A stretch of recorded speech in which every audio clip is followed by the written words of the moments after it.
வாங்க. இன்னைக்கு நாம ஒரு முக்கியமான விஷயத்த பத்தி கொஞ்சம் ஆழமா பார்க்கலாம். அதாவது கத்துக்கிறது அப்படின்னா என்ன? வெறும் தகவல்களை தெரிஞ்சுக்கிட்டா போதுமா? இல்ல அதை எப்படி சரியா உள்வாங்கி நம்ம வாழ்க்கையில பயன்படுத்துறது? இது பத்தி ஒரு பழமையான பார்வை இருக்கு. அதை கொஞ்சம் அலசுவோம். ஆமா. இது பார்க்கறதுக்கு ரொம்ப அடிப்படையான மாதிரி தோணும். ஆனா உண்மையில ரொம்ப சக்தி வாய்ந்த ஒரு கருத்து. வெறுமனே விஷயங்களை தெரிஞ்சுக்கிறது மட்டும் இல்லாம, கத்துக்கிட்ட இந்த விஷயத்தோட சாரத்தை உணர்ந்து, அதன்படி நாம செயல்படுறது, அதுதான் ரொம்ப முக்கியம். இது எல்லா காலத்துக்கும் பொருந்தக்கூடிய ஒரு சிந்தனைனே சொல்லலாம். ஆமா. இதுல ரொம்ப சுவாரஸ்யமா 2 முக்கியமான செயல்கள் சொல்லப்பட்டிருக்கு இல்லையா?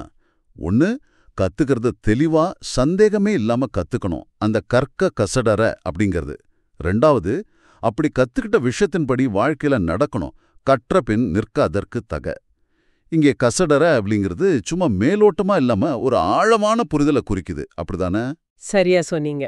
கசடற அப்படின்னா பிழையே இல்லாம, எந்த விதமான ஐயமும் இல்லாம கத்துக்கிறது. இது வெறும் மனப்பாடம் பண்றதில்ல, அதோட முழு அர்த்தத்தையும் அதோட தாக்கத்தையும் நல்லா புரிஞ்சிக்கிறது. இதுக்கு நோக்கம் என்னன்னு பாத்தீங்கன்னா, அந்த அறிவை வாழ்க்கையில பயன்படுத்துறது தான் இந்த நிற்க அதற்கு தகங்கிறது. அறிவை நம்மளோட நடத்தையில, நம்ம வாழ்க்கையில ஒரு பகுதியா ஆக்குறது. இப்போ நவீன காலத்துல கூட இது எப்படி பாக்குறாங்கன்னா, நல்ல விஷயங்கள், அதாவது நல்லவேன்னு சொல்றோமே, அதை தேர்ந்தெடுத்து கத்துக்கிட்டு அதன்படி நடக்கணும்னு சொல்றாங்க. சரி சரி. அப்போ முதல்ல நல்லா ஆழமா சந்தேகம் இல்லாம கத்துக்கணும். அதுக்கப்புறம் தான் அந்த 2வது படி, கற்றபின் நிற்க அதற்கு தக. அதாவது அப்படி கத்துக்கிட்ட உண்மையான நல்ல விஷயத்தோட வழியில நிக்கணும், நடக்கணும். நம்ம அறிவுக்கும் நம்ம செயலுக்கும் நடுவுல பெரிய இடைவெளி இருக்கக்கூடாது. கத்துக்கிட்ட நல்ல கொள்கைகளோ இல்ல ஒரு திறனோ எதுவா இருந்தாலும் அதை நம்ம தினசரி வாழ்க்கையில, நம்ம எடுக்கிற முடிவுகள்ல, நம்ம நடத்தையில கொண்டு வரணும். இதுதான் அந்த கற்றலோட உண்மையான நோக்கமே. அறிவை அனுபவமா மாத்துறதுன்னு சொல்லலாம். ஓ, அப்படியா? அப்போ வெறும் தெரிஞ்சு வச்சுக்கிறது மட்டும் பத்தாது. அந்த அறிவை நம்ம வாழ்க்கையில செயல்படுத்தி பார்க்கணும். அப்பதான் அது ஒரு முழுமை அடையுதுன்னு சொல்ல வர்றீங்க. ஆனா இன்னைக்கு இருக்கிற வேகமான உலகத்துல எல்லா விஷயத்தையும் இவ்ளோ ஆழமா கத்துக்கிட்டு அதன்படி பொறுமையா நடக்கிறது, அது சாத்தியமா? பல சமயங்கள வேகமா சில விஷயங்களை தெரிஞ்சுக்கிட்டு அடுத்த கட்டத்துக்கு போக வேண்டியிருக்கே. ஆமா, இது ஒரு நல்ல கேள்வி. இப்போதைய சூழல்ல இது ஒரு முக்கியமான சவால் தான். உண்மைதான், எல்லா தகவல்களையும் இப்படி கசடற அலசி ஆராய நேரம் இருக்காது. நிச்சயமா. ஆனா இந்த கருத்து என்ன சொல்ல வருதுன்னா, நமக்கு உண்மையிலே எது முக்கியம், எது அடிப்படை, நம்ம வாழ்க்கைக்கு எது அத்தியாவசியம், எதை நம்ம குணமா மாத்திக்கணும்னு ஆழமா நினைக்கிறோமோ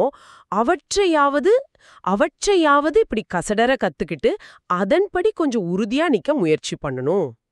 எல்லா விஷயத்துக்கும் சும்மா மேலோட்டமா எதிர்வினையாற்றாம, நம்ம தேர்ந்தெடுத்த சில முக்கியமான விஷயங்கள்லயாவது நல்ல ஆழமான புரிதலோடும் உறுதியான செயல்பாடோடும் இருக்கிறது ரொம்ப முக்கியம். புரியுது. அப்போ இது ஒரு தொடர்ச்சியான செயல்பாடு மாதிரி. ஆழமா கத்துக்கிறது, அதன்படி நடக்கிறது, அதுல வர்ற அனுபவத்திலிருந்து இன்னும் கொஞ்சம் கத்துக்கிறது. இது ஒரு வட்ட மாதிரி போய்கிட்டே இருக்குமா? நிச்சயமா. உண்மையான கற்றல் அப்படிங்கிறது ஒரு நிகழ்வில்ல, அது ஒரு வாழ்க்கை முறை. நாம தெரிஞ்சுக்கிறோம், அப்புறம் அதை நல்லா புரிஞ்சுக்கிறோம், அதை செயல்படுத்துறோம். அதிலிருந்து வர அனுபவங்கள் மூலமா நம்ம புரிதலை இன்னும் கொஞ்சம் மேம்படுத்துறோம். இந்த பழமையான அறிவுரை பாருங்க, இன்னைக்கு இருக்கிற இந்த பயங்கரமான தகவல் பெருக்க காலத்துல எது நமக்கு முக்கியம், எது தேவையில்லைன்னு பிரிச்சு பார்க்கவும், ஒரு அர்த்தமுள்ள வாழ்க்கைய வாழவும் ஒரு நல்ல வழிகாட்டியா அமையலாம். அப்போ சுருக்கமா சொல்லணும்னா, இந்த விவாதத்தோட சாரம் என்னன்னா, கற்றல்ங்கிறது வெறும் அறிவை சேகரிக்கிறது மட்டும் இல்ல, அது ஒரு ஆழமான புரிதல், அதோட அதற்கேற்ற தொடர்ச்சியான செயல்பாடு. இதுதான் உண்மையான வளர்ச்சிக்கு அடிப்படைன்னு சொல்லலாமா? மிகச்சரியா சொன்னீங்க. அதுதான். இந்த சிந்தனை உங்களுக்கு எப்படி இருக்குன்னு கொஞ்சம் யோசிச்சு பாருங்க.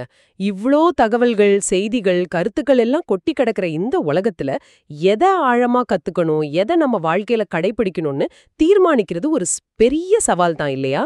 சரி, இப்போ உங்களுக்கான ஒரு சிந்தனை கேள்வி. இன்றைய சூழல்ல கணக்கே இல்லாம தகவல்களும் கருத்துக்களும் நம்மை சூழ்ந்திருக்கும் போது, எந்த அறிவை உண்மையிலே நல்லது அல்லது தேவையானதுன்னு நீங்க எப்படி அடையாளம் காண்பீங்க? அதை எப்படி ஆழமாக கத்துக்கிட்டு அதன்படி வாழ முயற்சி செய்வீங்க? உங்க முன்னுரிமைகளை நீங்க எப்படி தீர்மானிப்பீங்க? யோசிச்சு பாருங்க.